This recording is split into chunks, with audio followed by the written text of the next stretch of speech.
Alrighty. This is episode 5 of Robostoph's Fireside Book Chat.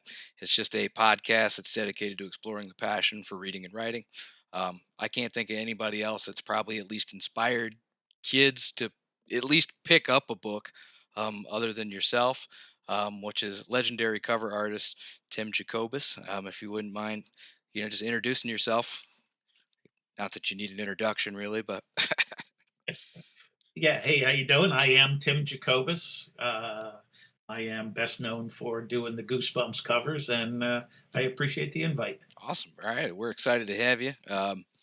This is kind of like a weird childhood dream come true. So appreciate you taking the time to talk with us again. So I do have an icebreaker question just to get us started, which is silly and totally off topic. But in your opinion, has online ordering made fast food wait times better or worse? Worse, at least around here. Yeah, Yeah, yeah. yeah, same. That question came directly to me today from having to get lunch at a drive-through. Um, so Um, with that being said, I'll jump into some questions, and wherever the conversation takes us, it takes us. And also, I didn't feel right just keeping this all to myself because you have plenty of fans in my little friend circle. So I got some fan questions as well for you. Cool. Um, Awesome. yeah. So with that being said, I can't think of a single store that I've ever been into that doesn't have at least one Goosebumps book in it.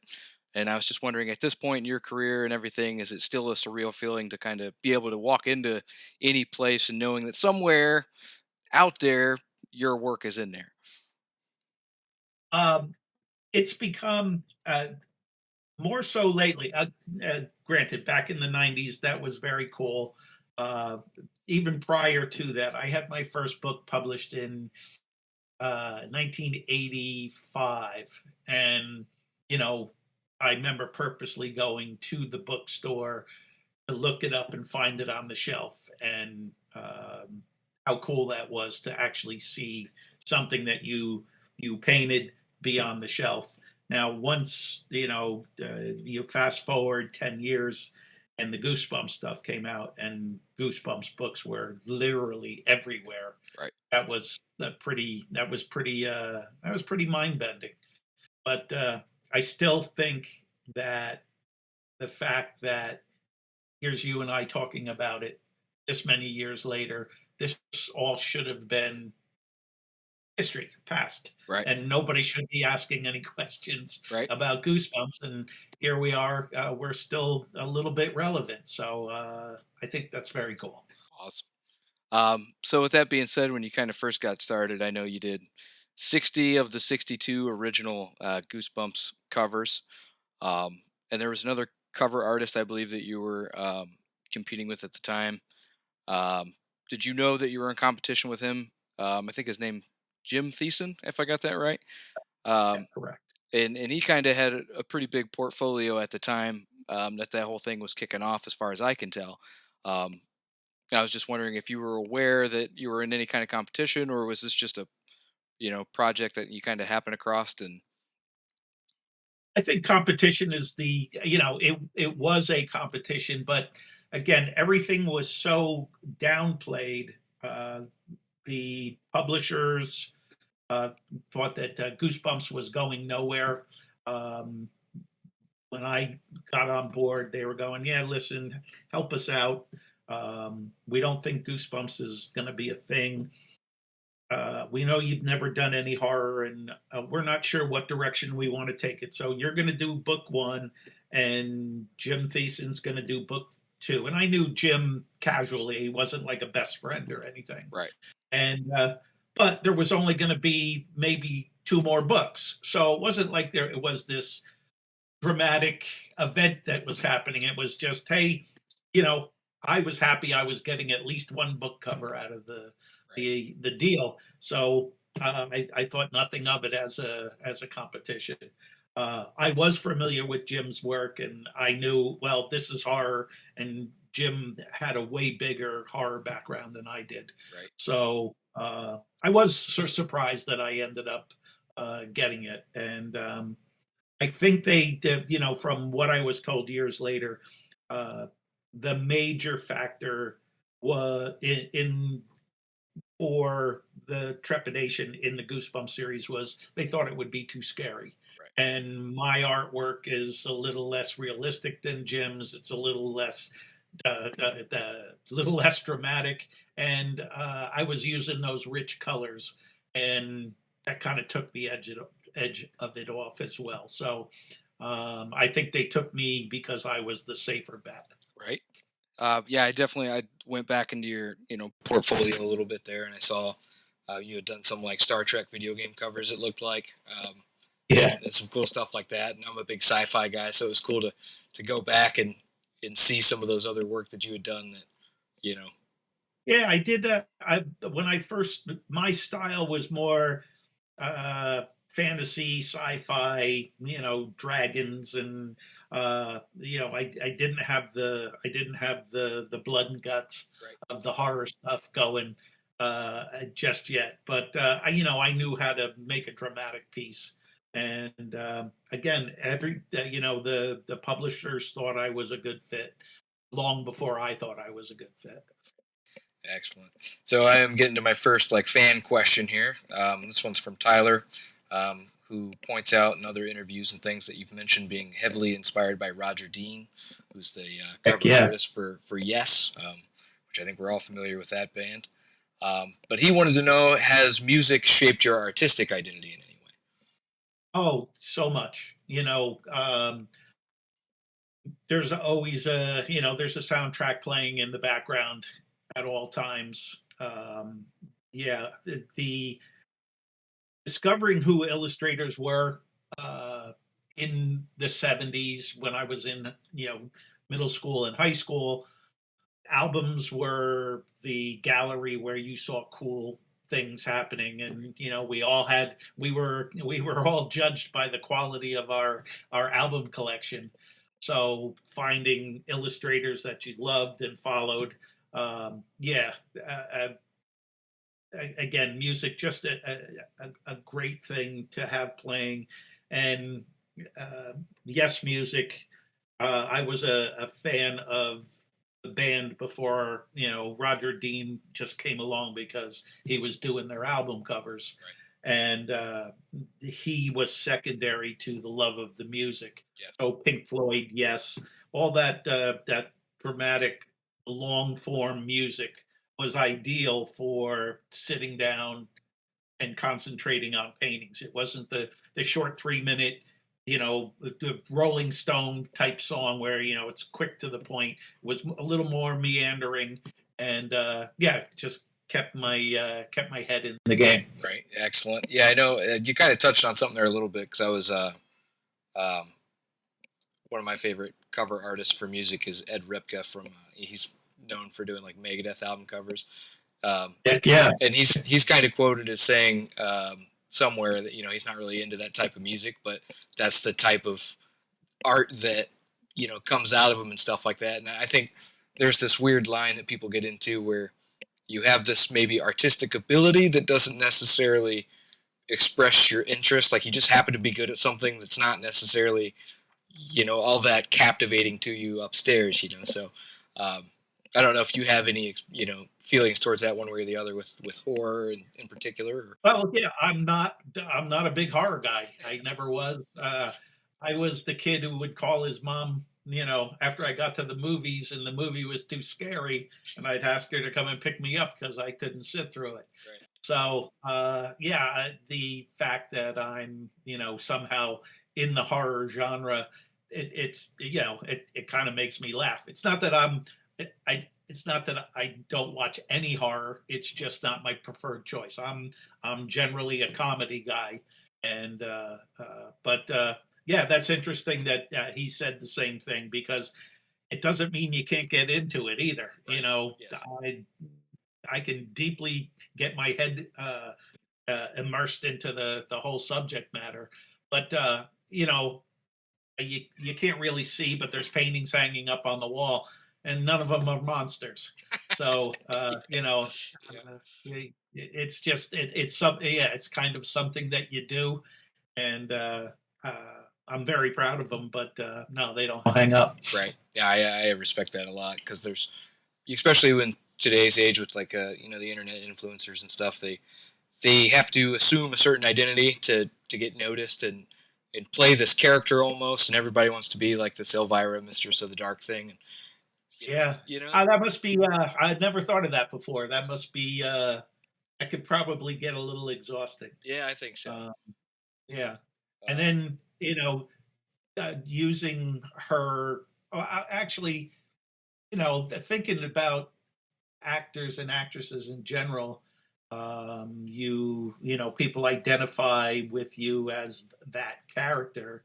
And then when you meet them at a con or at another event, you're expecting them to be like a character, and it must be difficult to just be themselves, right, where yeah, nobody's expecting anything out of me, so it's pretty low stakes. right, So I don't have to put on any BS about me.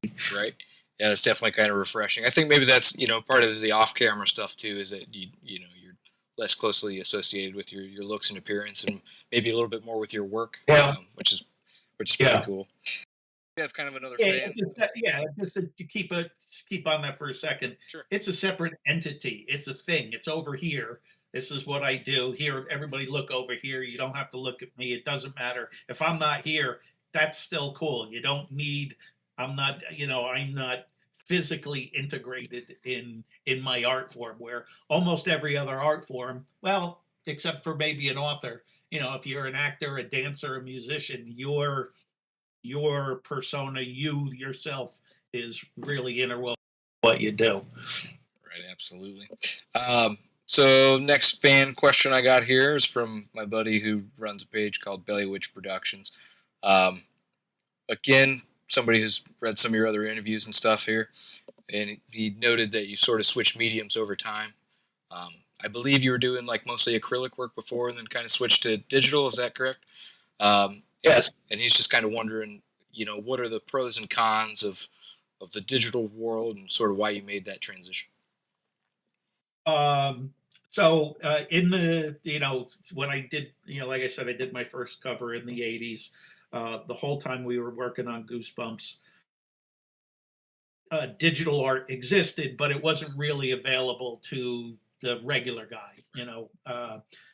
It came around the mid the early 2005 was the first time I got myself a computer and was exploring doing my art digitally.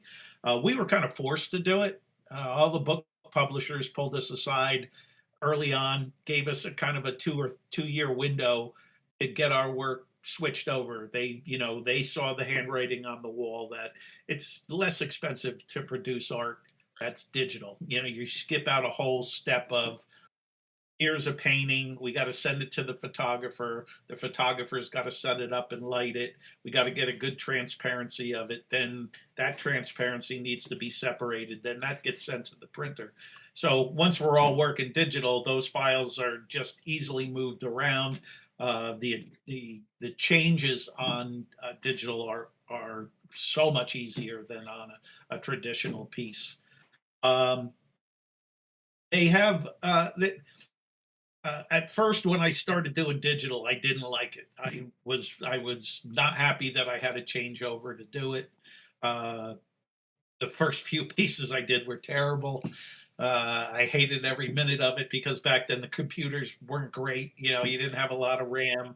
You didn't have a lot of, all the software was in its infancy, and the tools were crap. But slowly you start to get the hang of it. The equipment gets better, and um, my whole goal was to get my digital stuff to look like my acrylic stuff, and it eventually got to where I needed it to be. And so once I reached that stage, then you start to go, okay, well, let's see how this. What are the advantages to this tool? And there's tons. The like I touched on earlier, the ability to make changes is incredible. Right. How quick and easy, because there were times where I got that painting back and they said, "Yeah, well, this looks great, but can we make that background blue?" And it's like, "Yeah, we can, but I'll talk to you in a couple of days." That's And insane. then they would have to package it up and ship it back to me. So the ability to make changes, and then there's some techniques that you could do, where if I was making a background that had wallpaper in it and there's a repeating pattern, if you're doing it by hand, every one of those little designs has to be done by hand. Digitally, you can clone that piece and pop it across and get some interesting effects. Uh, I'm now at the point where uh, my work is it kind of mix them together. All my artwork starts on this desk right here, and it's a pencil and a piece of paper, and all my drawings are done traditionally outside the computer. Uh, I draw using. It starts with a piece of Xerox paper, but then as I correct my drawings, I use tracing paper over top with the idea that you retrace the parts you like, you don't retrace the parts you don't like. Then you throw away the piece of paper on the bottom.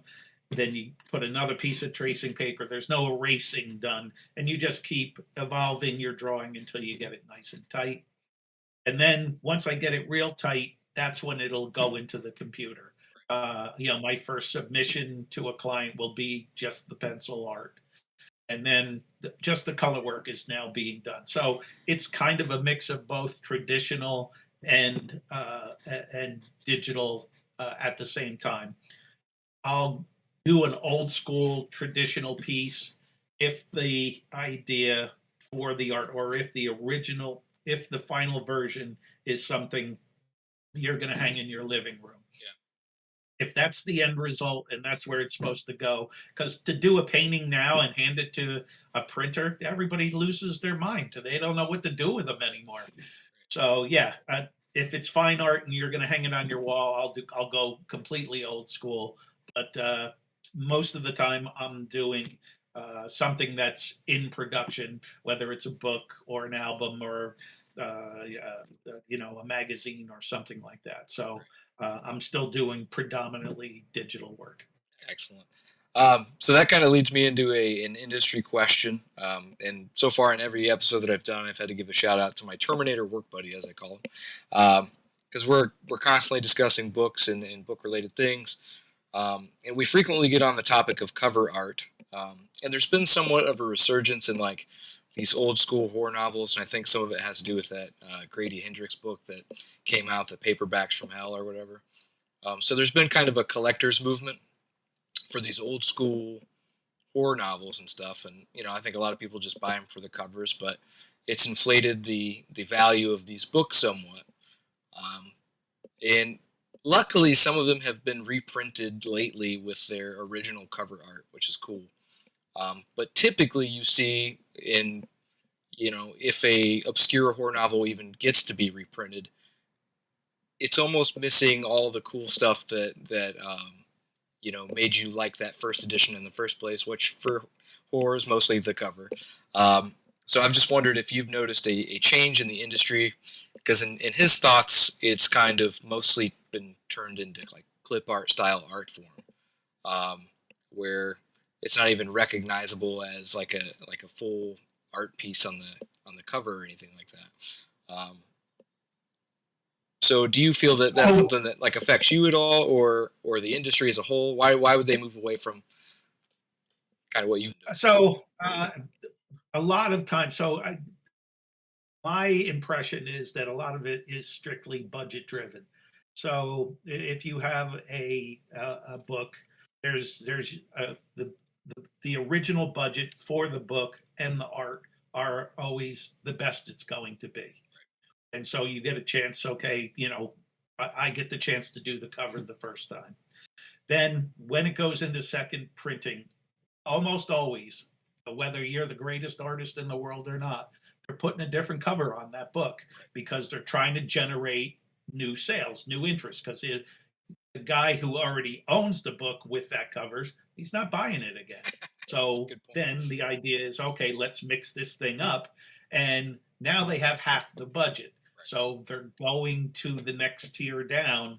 And yeah, there's, that was one of the downfalls of the digital art world back in the, again, when it first showed up. Is, digital art was new at the time, and the tricks that you could do digitally were new tricks, which now we all look at as being kind of hokey. But then that type of art ended up in there because it's less expensive to produce. So yeah, I don't know if it's I don't know if it's a trend, or a style, as much as it's it's a monetary consideration, and you're getting what you pay for. Right. Yeah. It. I guess be that as it may, it's still kind of depressing to see it. Especially when there's this. Especially if yeah, if you've got a real love for it, and uh, well, some of that has happened in the Goosebumps books. My covers were on there at the beginning. Then they hired another artist, and he redid all the covers, all the original covers. So there's a version out there that's not mine. And then they started coming out with new titles for the Goosebumps series, and I'm not on those either. So I, the people who I talk to obviously are people who like my work. Right. And they're always going, yeah, I wish your art was still on the covers, and that's very nice. But I get it. You gotta listen. I was that guy for a while, where I was the guy who was doing the redo. Right. I did the cover for The Invisible Man. I did the cover for one of Stephen King's novels. I did covers for House of the Seven Gables. So you do get titles that are cool, and I was super happy to be able to do them. And yes, sometimes you're the first guy, Right. sometimes you're the 35th guy. Like when I did The Invisible Man, I don't know how many guys were before me, but I certainly wasn't in the top tier. Right. So you actually just kind of touched on something that I was going to ask you about a little later, but you mentioned some of the work you've done for Stephen King, and I think it's like a 3-book collection, at least the one that I saw. And I think you're prominently featured on that cover, if I'm not mistaken. Um, so with that, I guess Stephen King is maybe a benchmark for people. I'm not sure. Maybe, um, but at this point in your career, is there something that you're still chasing that that you didn't land, or that you would like to accomplish at some point, or are you pretty well satisfied with where you're at this point? Um, so touching on the Stephen King one, when I was in art school in the late 70s and early 80s, Stephen King was, the predominant horror guy. And we all told one another in art school, blowing smoke up at each other's asses, saying, "Oh yeah, someday I'm doing a Stephen King cover," Right. and inside going, there's not a chance in hell I'll ever get that chance. But the fact that I got an opportunity to do that was one of those things where it came out of the blue. I wasn't pursuing it, and like you said, for the people who are just listening and they don't know, it was 3 of Stephen King's novels all packaged into one giant hardback. Was Salem's Lot, Carrie, and The Shining, and they wanted me to focus on The Shining as the artwork for the cover. Right. So I did a dominant figure in the foreground where he's got blood on his hands. It's snowing out.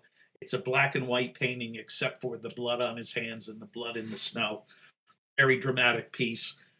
And whenever I put a person in any of my pictures, I'll take a quick photo or reference.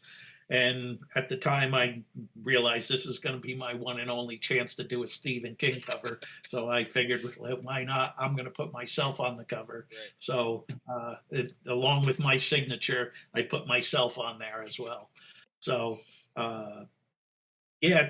But to the latter part of the question, You know, I I just like cool projects. I mean, it would be great if there was somebody. I don't have somebody who I follow and love their work. I have authors that I read, but it's not the kind of stuff that the cover art is has something to do with it. So no, I'm just happy that people still are looking for me, that they still want me to do cover art, that I still get the opportunity to kind of pick and choose what I can do. So yeah, I'm just happy that I haven't be I'm not in the I'm not in the return bin yet. People still think it's okay what I'm doing, and they'd be happy to have that, not only me but that style as well. Right. Yeah, it's it's pretty excellent. I mean, just I think anybody who's even maybe casually aware recognizes sort of the work that you've done in the career that you've had, and like whether they consciously realize it or not. You know what I mean? Like I can't think of anybody that hasn't touched a Goosebumps book. So um, If you're of a specific age, you couldn't escape it. yeah, It was we were pumping them into your schools. They were in the supermarkets. They were at the bookstores. They were at the gas stations. right. Yeah, there was a time where you couldn't escape that.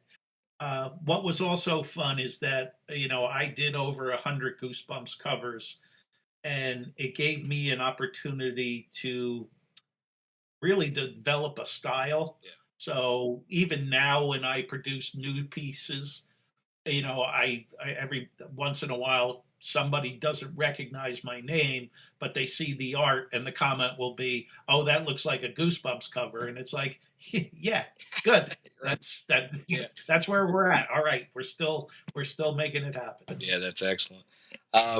So sort of speaking of the younger audiences and stuff, I got one last fan question here, which comes from my brother Kyle, and he wanted to know um, how did you sort of dance between the line of being macabre enough to be scary, but also sort of friendly enough for young children? And have you had work censored or sent back for pushing the boundary a little too far?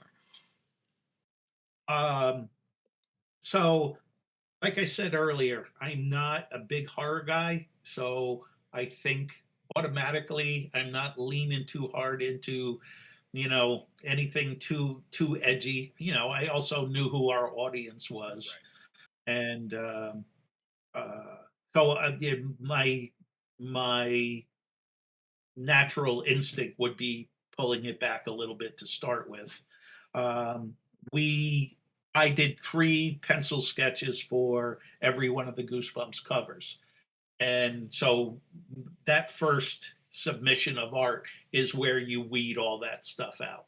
And so if one they felt was too intense, there's still 2 others to pick from. Or they could go, hey, why don't you dial that back a little? We like this, but that's a little much. But I very, very, very rarely had any pushback.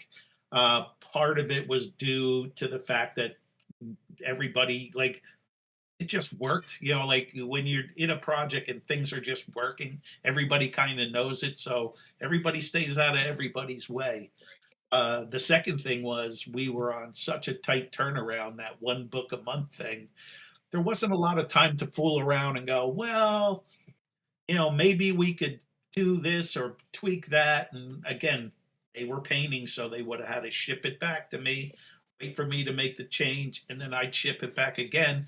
All of a sudden, we're 3, 4 days of lost production time. So, boy, almost never. It had to be something they felt very strongly about before they would go, hey, we need you to change this.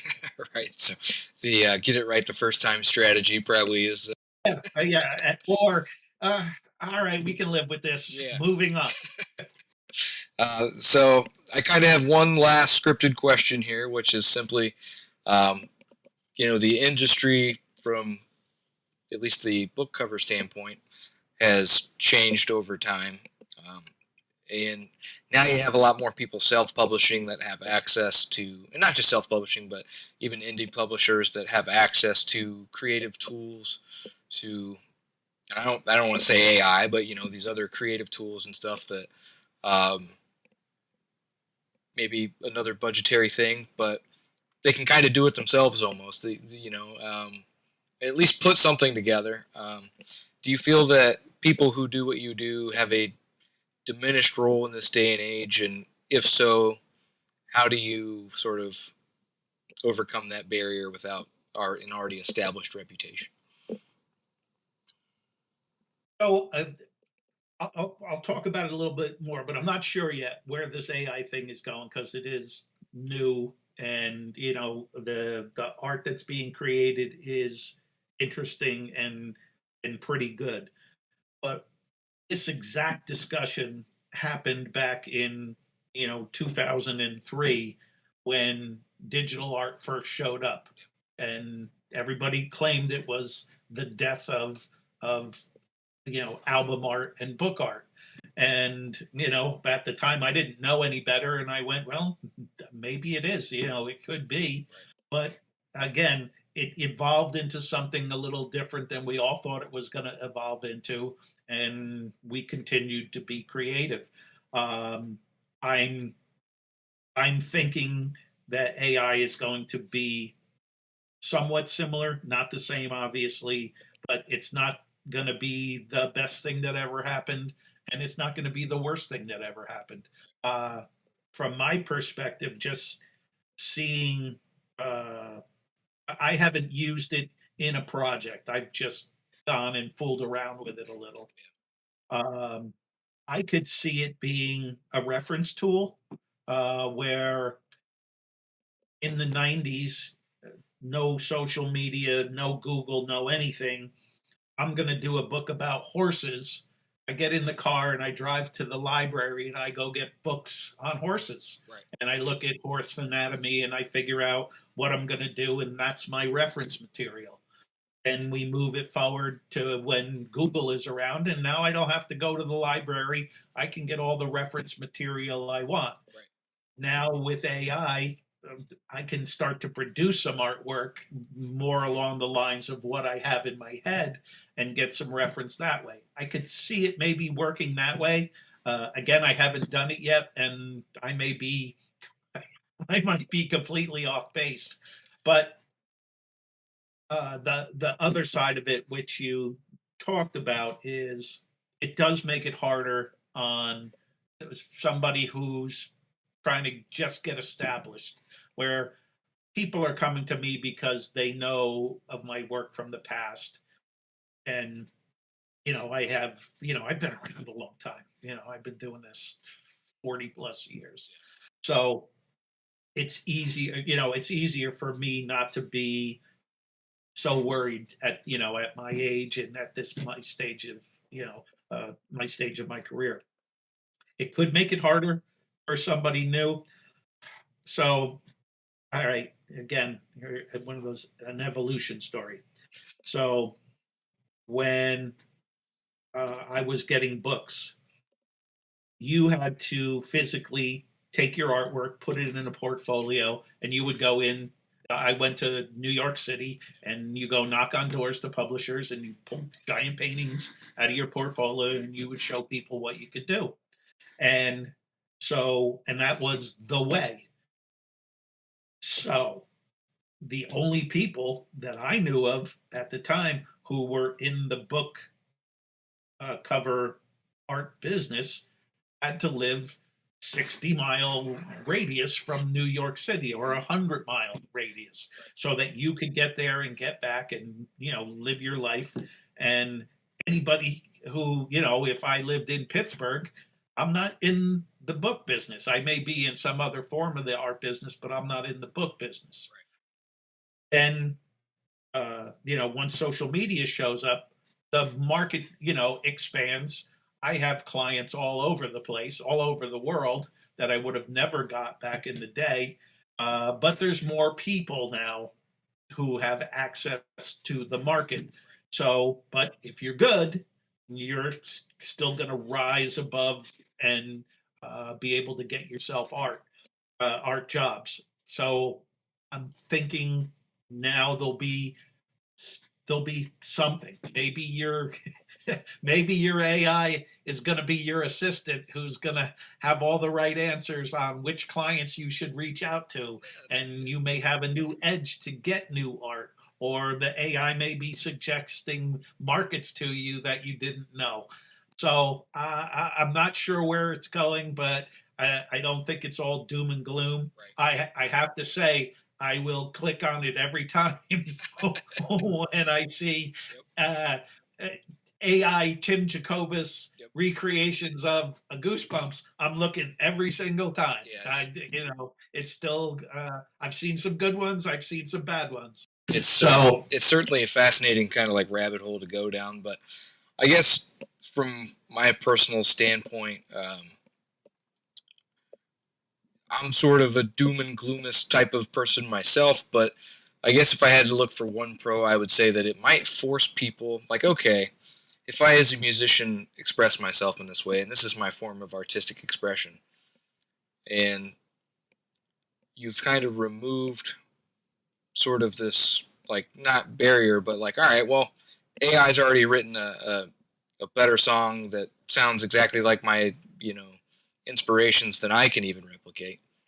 It might force you as an artist to look for unexplored territory, because I think yeah, we as people, and maybe why it's so scary is that's whether or not people want to admit it. That's kind of how I think most artists are. Is everybody's drawing an inspiration from somebody, in any medium, in any type of art. Whether they're writing or producing acrylic art or whatever it may be. Somebody is referencing somebody. Somebody that came before them and twisting it and turning it in their own way. So with AI kind of doing some of that work for people, my hope is, like I said, that all right, well, now we actually have to be a little bit more innovative and find that next thing, because that's part of the human experiment, I guess, is to figure out where do we go from here. And I don't know, yeah. it's gonna be I interesting. and from that's a really good point, and you're right. As artists, that's what we're always going to do is go, well, all right, that's being done over there, so why swim in that pool? Let's go someplace else. Uh, from my standpoint, it may be from the art side of it, there may be a resurgence in traditional art, Right, because the that thing, going back to your buddy asking what are the pros and the cons, there's still something unbelievably cool about that painting on the wall is the only one. right. That's the original. Yeah, I have it in my hand, and I put it, and you have it in your hand. And in this increasingly more and more digital world, that I have a thing that's tangible becomes a little bit more valuable thing. So maybe musicians, and listen, live music is still the coolest thing in the world. And if you're on stage and you can get a room full of people all to move together, and there's that's a real that's an experience, right. and that's what we're all hoping for with our art. And I'm not it's it's not the it's just a change. It's not the again, I listen, I'm not the most positive guy in the world. You must have caught me in a good mood. Right. Usually I'm the bitch and the moan guy too. But as of this minute, I think it's just, again, it's just a change. Yeah. And I've seen a few, and hopefully I'll see a few more. Right on. Yeah. So I guess I'll sort of lead into my last question, which is simply: is there anything that you're working on now that your fans can look forward to, or is kind of just what are you up to artistic? A couple pieces, just in very early stages. I'm working with. So this is something that is different. Usually I work for a publisher, and we have it's a specific thing. It's a story. It's a book.